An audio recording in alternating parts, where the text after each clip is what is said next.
So this tuna, this is the tail end right here. It probably comes to, you know, when all is said and done, down here.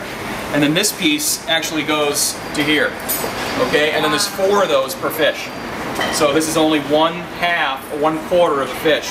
This is actually a small fish in the tuna world. But the color is what I wanted everybody to see. I mean, that is absolutely gorgeous natural color. And when you go to a sushi bar, and if you don't see color like that deep rouge, gorgeous red color, then it's been frozen. All right, so you know the watermelonish type tuna that you see at some sushi bars that looks really pretty? That's all previously frozen tuna. Okay, and it's not bad. It's just not, you're not getting what you pay for. So when would this have been caught, Chef? I'm sorry? When would it have been caught, do you figure?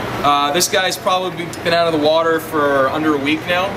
I would say maybe 4 days. They go to market, they get graded, they get core sampled. Okay, so somebody sticks a little piece of metal into the tuna, takes a little core sample out, and then is able to grade it based on that information. Then it gets shipped to the distributor, then it comes to us. So figure at least 3 days. Okay, so caught, graded, shipped to distributor, and then to us. Does that make sense? Yeah. All right, so check it out.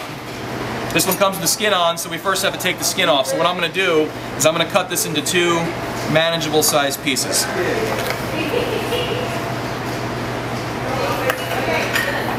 Okay. Also, a good fish butcher will pick fish up like this, okay, with 2 hands or with a knife in another hand. That way it doesn't bend in the middle and crack. Okay, there's a natural seam here. This is the belly flap right here. So the natural seam, we want to cut that off.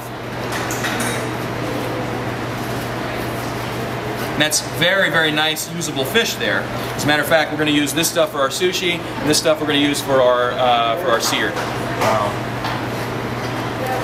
But it's not perfect, so that way if it's cut up into strips, it'll actually work better for us.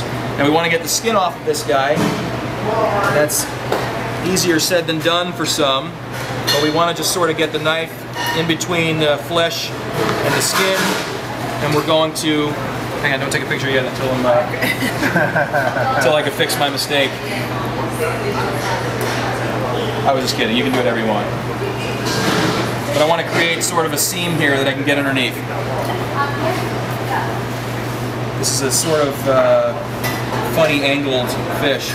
So we're going to get our knife in between the flesh and the skin, and we're just going to kind of lay the knife flat and take the skin off.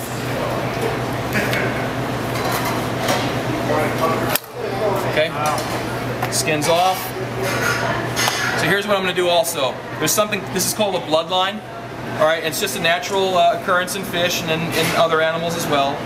We just want to channel that out and take that out. It tastes a little bit different than the rest of the fish, so we want to sort of butcher that stuff out as well.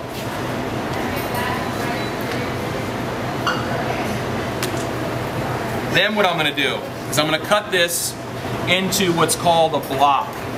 You'll hear the term some places called a saku block.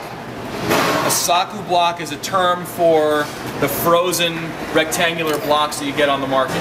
And that's what you'll see in the sushi counter. Saku blocks.